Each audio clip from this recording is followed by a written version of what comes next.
자주 대하는 이름이 있는데 그게 바로 바울이라고 하는 이름입니다. 오늘 디모데서를 쓴 그 사람이 사도 바울인데, 이 바울은 여러분 아시다시피 극적인 회심을 통해서 예수님을 믿게 된 이후에 전도자의 삶을 살았습니다. 바울은 신약 성경에 나오는 에베소 교회, 또 고린도 교회, 빌립보 교회, 우리가 신약 성경에서 이름을 접할 수 있는 이 많은 교회들을 세웠고, 가는 그의 일생을 복음을 전하는데 다 바친 전도자의 삶을 살았습니다.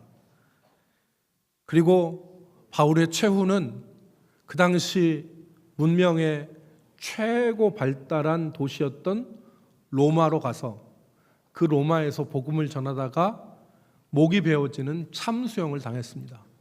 그렇게 삶을 마쳤습니다. 우리가 읽는 이 성경, 신약성경 27권 가운데 13권이 바울이 쓴 그런 책들입니다. 로마서, 고린도 전후서, 갈라디아서, 에베소서, 빌립보서, 이 서신서 대부분이 다 바울이 쓴 책이고, 역사적으로도 보면 어거스틴이나 루터나 칼빈과 같은 사람이 바울이 쓴 로마서와 갈라디아서를 읽다가 하나님의 뜻을 발견합니다. 그래서 우리의 구원이 우리의 행위로 말미암는 것이 아니라 오직 믿음으로 말미암아 의롭다함을 얻는다고 하는 이신칭의의 이 확신을 바울의 서신서를 통해서 이 어거스틴, 그리고 루터, 그리고 칼빈 등이 그 진리를 발견할 수 있었습니다. 여러분, 그런데 바울은 이 찬란한 이런 업적, 신약 성경의 절반 이상이 그에게 쓰여지고 수많은 교회들을 세우고 또 저술가로서 진리를 기록한 이 바울의 이 화려한 모습, 그 이면, 그 실제 바울의 삶에는, 바울의 삶은 매우 고난의 삶이었습니다. 가는 곳곳마다 핍박을 당하고, 가는 곳곳마다 매를 맞고 굶주리고, 그 다음에 생명의 위협을 당하고 사람들에 의해서 쫓겨다니고 하는 그러한 삶을 살았습니다. 그렇지만 바울의 이 삶을 통해서 하나님의 나라는 확장되어 갔고 하나님은 영광을 받으셨습니다. 저는 오늘 이 바울의 삶을 통해서 우리의 삶을 한번 비춰보기를 원합니다. 바울의 삶에 보이는 뚜렷한 모습이 우리 가운데 희미해져 있다면, 바울의 삶에 선명하게 보이는 그 복음 전도자로서의 삶이 우리 가운데 만약에 희미해져 있다면, 우리는 그것을 깨닫고 우리의 삶에 하나님의 말씀대로 사는 은혜가 있기를 주의 이름으로 간절히 소망합니다. 첫 번째로 우리가 바울의 삶을 살펴볼 때 우리가 기억할 것은, 바울에게는 하나님에 대한 사랑이 분명하게 나타난다 하는 것입니다. 바울의 일생을 움직인 동력, 자동차를 움직이는 엔진이 있을 때 자동차가 굴러가잖아요. 우리의 방을, 아파트를, 집을 따뜻하게 하는 보일러에 그 동력이 있지 않습니까? 바울의 삶에 동력이 있었다면 그것은 하나님에 대한 사랑이었습니다. 여러분, 바울은 처음부터 그리스도인은 아니었어요. 바울은 유대교의 열심인 사람이었습니다. 즉, 이 말은 바울이 예수님을 인정하지 않은 사람이라는 뜻입니다. 바울은 예수님을 믿기보다는 오히려 그리스도를 증거하는 사람들을 원수같이 생각했던 사람입니다. 그래서 스테반이 돌로 맞아 죽을 때에 그 스테반을 죽이는 자리에 바울도 같이 있었고, 대제사장의 허락을 받아서 다메섹에 있는 예수 그리스도를 믿는 사람들을 가서 결박하고 붙잡기 위해서 그 길을 걸어갔던 사람입니다. 그런데 다메섹으로 가는 도중에 바울이 예수님을 만납니다. 그리고 바울은 갈라디아서 2장 19절로 20절에 자신의 삶의 변화를 이렇게 표현했습니다. 갈라디아서 2장 19절 말씀을 보면 내가 율법으로 말미암아 율법에 대하여 죽었나니 이는 하나님에 대하여 살려 함이라. 바울의 삶의 변화를 이보다 더 뚜렷하게 얘기한 문장은 없을 것입니다. 내가 율법을 의지하고 율법을 의지해서 살아갔지만 나는 율법에 대하여서 죽었나니 그 뒤에 바울이 하는 말이 이는 하나님에 대하여 살려 함이라. 그러니까 바울은 이전에 자기 자신이 의지했던, 바울은 유대교 율법주의자였는데 바울이 의지했던 율법 이전 가치관들을, 가치체계를 모두 다 버리고 예수 그리스도 안에서 다시금 인생의 삶을 되찾은 사람입니다. 그래서 20절 말씀에 보면 우리가 외우는 것처럼 내가 그리스도와 함께 십자가에 못 박혔나니 그런즉 이제는 내가 산 것이 아니요 내 안에 그리스도께서 사시는 것이라. 이제 내가 육체 가운데 사는 것은 나를 사랑하사 나를 위하여 자기 자신을 버리신 하나님의 아들을 믿는 믿음 안에서 사는 것이라. 여러분, 바울은 자신의 과거를 부정했습니다. 그는 자신이 십자가에 못 박혔다고 그랬습니다. 옛사람 사울은 죽었다는 얘기입니다. 이제는 내가 산 것이 아니요 내 안에 그리스도께서 사시는 것이라. 이제까지 자기가 신뢰하고 의지했던 율법에 대하여 죽고 하나님에 대하여 살려고 한다고 말했습니다. 여러분, 바울은 또한 빌립보서 3장 7절로 9절 말씀에 보면 자신이 유익하게 생각했던 모든 것들을 다 해로 여긴다 그랬습니다. 자기가 지금까지 이건 내가 사는데 이건 내가 유익한 거야, 이건 내가 살아가는데 참 장점이 되는 거야 라고 생각하는 그런 모든 것들을 다 해로 여긴다 그랬습니다. 뿐만 아니라 그 모든 것들을 배설물과 같이 여긴다 그랬습니다. 똥같이 여긴다는 겁니다. 그 유익했던 것이 무엇입니까? 바울은 유대인 중에 유대인이었습니다. 나는 유대인이라고 자랑하는 사람들이 있다면 바울은 그 유대인 중에 유대인, 바리새파 사람이었습니다. 바울은 학문적으로는 그 당시 모든 사람들이 부러워하는 가말리엘이라고 하는 사람 문화에서 공부했던 아주 뛰어난 사람이었습니다. 오늘날로 얘기하면 바울 앞에 학력을 내놓을 사람이 별로 많지 않는 겁니다. 바울은 로마 시민권을 가지고 있었습니다. 아무나 함부로 하지 못하는 사람이었습니다. 그런데 바울이 내가 유대인 중에 유대인이고 내가 가말리아 문화에서 공부했고 내가 로마의 시민권을 가지고 있는 이 모든 것들을, 그래서 그 전에 이런 것들을 다른 사람들한테 얘기하면 다른 사람들이 나를 다르게 보는 내가 유익했던 모든 것을 해로 여기고 배설물과 같이 여긴다. 그래서 빌립보서 3장 7절로 9절에 보면 그러나 무엇이든지 내게 유익하던 것을 내가 그리스도를 위하여 다 해로 여길 뿐더러 또한 모든 것을 해로 여김은 내 주 그리스도를 아는 지식이 가장 고상하기 때문이라. 내가 그를 위하여 모든 것을 잃어버리고 배설물로 여김은 그리스도를 얻고 그 안에서 발견되려 함이니 그랬습니다. 여러분, 바울은 하나님 사랑하게 됐어요. 하나님 사랑하게 돼서 그 이전에 있는 모든 것들을 다 해로 여기고 배설물로 여긴 거예요. 그러니까 바울은 이전의 가치체계를 다 버리고 그리스도 안에서 살아있는 존재로 살기를 소망했던 것입니다. 여러분, 오늘 이 말씀이 우리에게 던지는 교훈이 무엇입니까? 이 말씀이 저와 여러분들에게 우리의 가슴을 뒤흔드는 것이 무엇입니까? 우리가 그리스도 이외의 옛 생활로 돌아가서 복음도 가지고 있지만 하나님에 대한 믿음도 있지만 이전에 우리가 버렸던 세상에 있는 것들 다시금 붙잡고 다시금 그 안에서 자기 가치를 찾으려고 하고 다시금 그 안에서 살아보려고 하는 그런 옛사람으로 돌아가려고 하는 우리의 모습에 따끔한 일침을 가하는 것이 이 말씀 아닙니까? 오늘 우리의 삶이 어떻습니까? 우리의 삶이 철저하게 단절되어져야 되는 옛 생활과 습관들이 다시 우리의 삶에 자리를 잡고 해로 여겨야 될 것들이 다시 우리 삶에서 추구되어지는 모습이 발견되지 않느냐는 말입니다.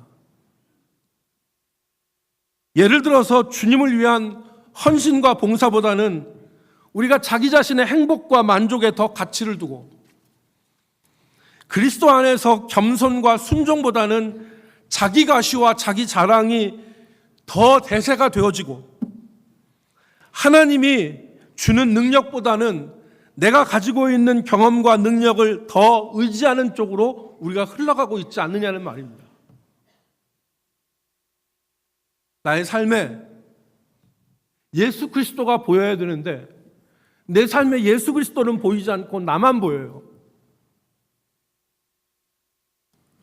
사랑하는 성도 여러분, 사도 바울의 능력은 주님을 사랑하여 이전에 자신을 십자가에 못 박는 데서부터 시작됐습니다. 이게 바울의 능력입니다.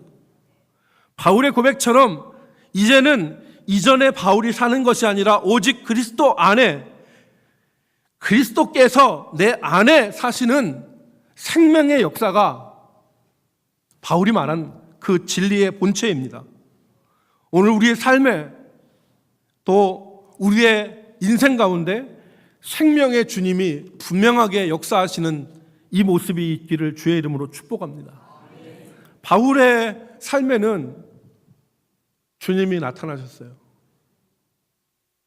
내 이전에 의지하던 모든 이전의 가치, 이전의 경험, 이전의 자랑, 이전의 모든 것들이 다 지워지고 다 없어지고 그 십자가에 못 박혀지고 오직 나를 죄악 가운데서 건지신 예수 그리스도만이 분명하게 드러난 삶이 바울의 삶이었습니다. 저 여러분의 삶이 이러한 삶이 될 수 있기를 주의 이름으로 축복합니다. 두 번째로는 바울의 능력은 영혼 사랑하는 데서부터 시작됐다는 것을 우리가 분명하게 기억해야 됩니다. 오늘 바울 사도는 디모데에게 엄히 말합니다. 1절 말씀에 보면 내가 너에게 엄히 말한다 그랬습니다. 그 엄히 말하는 핵심은 2절에 나와 있는 하나님의 말씀을 전파하라는 것입니다. 때를 얻든지 못 얻든지 항상 힘쓰고 오래 참음과 가르침으로 말씀을 전파하라. 이것이 핵심입니다. 여러분, 바울 사도의 중심 가운데는 영혼에 대한 뜨거운 사랑이 있었습니다. 그러니까 그 사랑이 바울을 움직였던 겁니다. 여러분, 바울이 꿈에 하나 환상을 보죠. 사도행전 16장 9절에 보면 바울이 환상을 하나 봅니다. 그런데 이 환상은 바울의 중심에 있는 것과 떨어진 것이 아닙니다. 어떤 환상을 보냐? 사도행전 16장 9절에 보니까 마케도냐의 한 사람이 바울을 향하여서 꿈의 환상에서 손짓을 합니다. 건너와서 우리를 도와라. 이것이 마케도냐 사람이 바울을 부른 내용입니다. 바울은 빚진 자로서의 삶을 살았습니다. 즉 바울이 마게도냐 사람이 손짓해서 우리를 도와달라는 얘기는 우리에게 와서 복음을 전해달라는 얘기인데 바울은 빚진 자의 삶으로 복음을 전한 겁니다. 그래서 바울이 아시아로 가려고 하는 발걸음을 돌려서 유럽으로 발걸음을 돌리지 않습니까? 그때 바울은 온갖 핍박과 어려움 가운데서도 복음 전도의 걸음을 멈추지 않았습니다. 그런데 그때 어떤 일이 일어났느냐? 하나님의 능력이 나타났습니다. 안진뱅이가 일어나고 바울이 쓰던 손수건을 갖다 대면 귀신이 떠나가고 병든 자가 고쳐지고 바울이 한 섬에서 독사에 물렸을 때 사람들은 다 죽었다고 얘기했지만 바울은 아무 이상이 없이 그 독사에 물린 가운데서도 강건하게 삶을 유지했던 것을 우리가 볼 수 있습니다. 바울의 능력은 바로 영혼 사랑하는 데 있습니다. 오늘 우리가 이 말씀을 통해서 우리 자신들을 살펴보기를 원합니다. 때를 얻든지 못 얻든지 말씀을 전하고 또 영혼 사랑하는 마음 품고 살아야 되는데 이 시대에 많은 사람들의 영혼 사랑하는 마음이 식었습니다. 저를 비롯해서 많은 이 시대에 사는 그리스도인들이 영혼 사랑하는 마음이 식어버렸습니다. 그래서 많은 사람들이 이 시대는 전도는 안 된다고 합니다.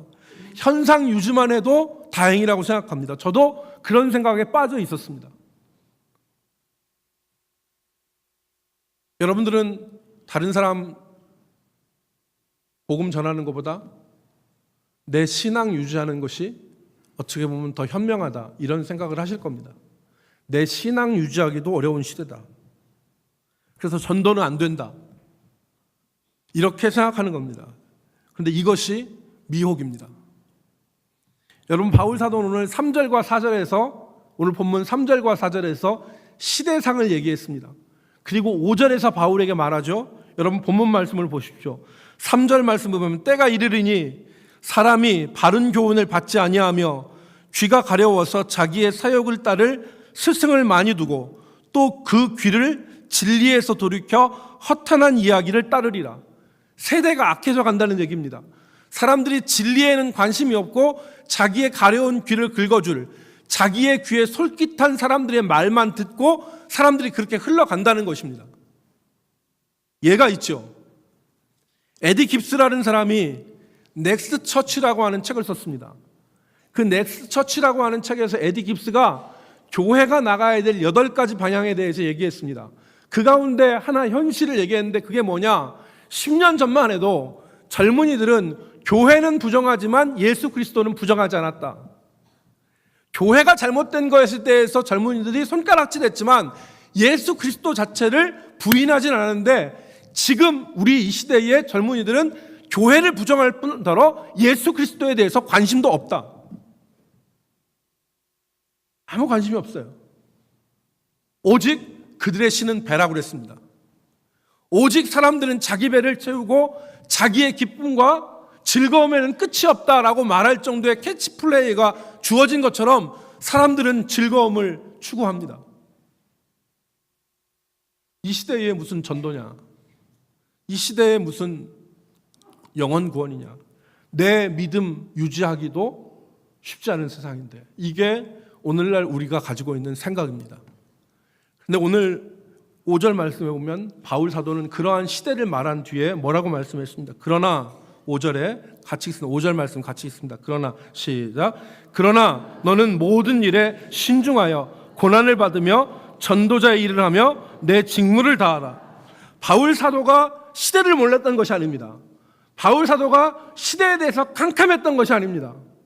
사람들이 진리를 따르지 않고 자기 귀를 긁어줄 수 있는, 사사로운 욕심을 채워줄 수 있는 스승을 많이 두고 진리를 따르지 않을 것이라는 것을 분명히 얘기했는데, 그 다음 바울 사도가 하는 말이 무엇입니까? 5절에 그러나 너는 모든 일에, 이 모든 일에라고 하는 것이 더 좋은 표현입니다. 이 모든 일에 신중하여. 시대가 이렇지만 너는 신중해라. 여기서 신중이라는 말은 무슨 말이냐? 직역하면 술 취하지 않은 의미입니다. 술 취하지 않은.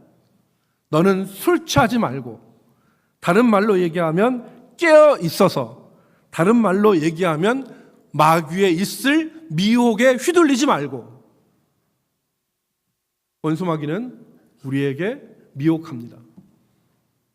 진 것도 같고 아닌 것도 같고 하는 식으로 헷갈리게 만듭니다. 그 헷갈리게 만드는 것이 무엇입니까? 요즘 시대가 이러니까 전도는 안 돼. 오늘 시대가 이러니까 다른 사람 살펴볼 거 없이 내 신앙 지키기도 어려운 시대야. 교회는 현상 유지만 해도 잘하는 거야. 이런 생각을 불어넣는데, 너는 거기에 대해서 미혹당하지 말고 신중하고, 그 다음 하시는 2가지 말씀이 무엇입니까? 너는 고난을 받으며 전도자의 일을 하며 내 직무를 감당하라. 고난받을 각오를 하라는 것입니다. 고난받을 각오를 해라. 그리고 전도자의 일을 해라. 사람들을 헷갈리게 만들고 사람들을 전도의 이 진리에서 떠나게 하는 많은 요인들이 있는데, 그 중에 하나가 전도에 대한 부정적인 생각입니다. 사람들이 전도하라고 하면 그거 힘든데, 2번째 전도하면 그건 남 좋은 일을 하는 건데, 저 사람은 좋지만 나는 일방적으로 희생하는 건데, 전도 받는 사람은 좋지만 나는 일방적으로 희생해야 되는데, 그렇게 생각하는 것입니다. 조금 더 영악한 사람들은 무슨 생각을 하냐? 전도하면 목사님만 좋은데, 전도하면 교회가 성장하고 그러면 목사님 사례비가 늘어나고 목사님은 더 좋은 차 타고 그래서 목사님만 좋은 일 하는데 우리는 가서 희생만 하는 건데, 이런 생각을 합니다. 그래서 사람들이 전도하기를 꺼려합니다. 부정적인 영향을 갖고 있습니다. 근데 전도는 남을 위한 일이 아니라 남도 살고 나도 사는 일입니다. 전도할 때 너도 살고 나도 살고, 전도할 때 우리 영혼이 생명력으로 가득해서 더 단단해지고 더 성숙해지는 역사가 있습니다. 그래서 바울이 전도할 때 어떤 역사가 일어났습니까? 바울이 전도할 때 하나님의 능력이 임하지 않았습니까? 바울이 전도할 때 바울이 전도하러 가는 곳곳마다 영혼들을 하나님께서 붙여주시고 그 영혼들을 하나님께서 죽기로 인도할 수 있는 능력을 바울에게 허락해 주신 것입니다. 여러분, 심리학자들이 만든 용어 가운데 헬퍼스 하이라는 말이 있습니다. 헬퍼스 하이. 헬퍼, 돕는 사람들의 하이, 위라는 얘기입니다. 돕는 사람들의 상승이라는 얘기입니다. 사람들이 관찰을 해봤습니다. 사람들의 삶의 행복 지수를 판단하는 사람들이 어떤 사람이 행복한가를 조사해봤더니 자기의 유익을 위해서, 자기의 행복을 위해서 아둥바둥 사는 사람보다 다른 사람들을 돕고 봉사하는 사람이 훨씬 더 행복 지수가 높더라. 아픈 사람들 가운데서 자기 자신의 치료만을 위해서 전전긍긍하고 병의 질병에 대해서 전전긍긍하는 사람들보다 같은 병원에 있으면서도 다른 사람들을 도와주는 사람들의 치료율이 훨씬 더 높더라. 그래서 다른 사람들을 향하여서 손을 펴는 이 도와주는 사람들의 행복 지수가 높다고 하는 것을 헬퍼스 하이라 그렇게 표현합니다. 제가 아는 젊은 사람 중에 어렵게 사업을 시작한 사람이 있습니다. 부산에서. 자기 돈 갖고 사업한 게 아니라 하여튼 어렵게 사업을 시작했어요. 근데 이분이 마음을 참 온갖 어려움을 겪고 나서 마음을 바로 먹었어요. 그게 뭐냐면 내가 나 자신만을 위해 살지 않으리라. 그러면서 자기가 사업을 해서 매출의 일부를 띄워넣습니다. 11조 띄워넣습니다. 그래서 어려운 사람들, 주변에 있는 어려운 교회들, 이런 교회들을 섬기기 시작을 했어요. 그래서 이 사람의 사업이 하나님께서 은혜를 주셔서 잘 됐는데 저를 만나고 하는 말이 뭐냐면, 목사님, 제가 이 다른 사람을 돕는 일을 했더니 하나님께서 은혜 주시는 걸 느껴요. 그런데 하나 문제가 생겼어요. 그게 무슨 문제냐면, 목사님, 제가 이 일을 하면서 남을 도와주니까 은근히 내가 자기 자랑하는 게 생겨요. 다른 사람을 도와주고 괜히 어깨가 올라가고 어깨에 힘이 들어가고 하는 이런 마음이 들어요. 그래서 앞으로는 전혀 저와 비롯해서 저희 직원들이 전혀 안 나타나는 모습으로 남을 돕기를 우리 직원들하고 협의를 했어요. 목사님, 내년도에 한 3천만 원 정도 되는 예산을 다른 사람들을 도우려고 해요. 목사님이 그 길을 좀 열어주세요. 목사님이 필요한 교회, 목사님이 도와줄 사람들 있으면 그 사람들을 도와드릴게요. 여러분, 제가 얼마나 그 얘기를 듣고 가슴이 뿌듯했는지 모릅니다. 많은 사람들이 진리에서 귀를 돌이켜 자기의 유익과 자기의 행복과 자기의 만족과 자기의 기쁨만을 살아가는 시대에 바울 사도는 우리에게 분명히 말합니다.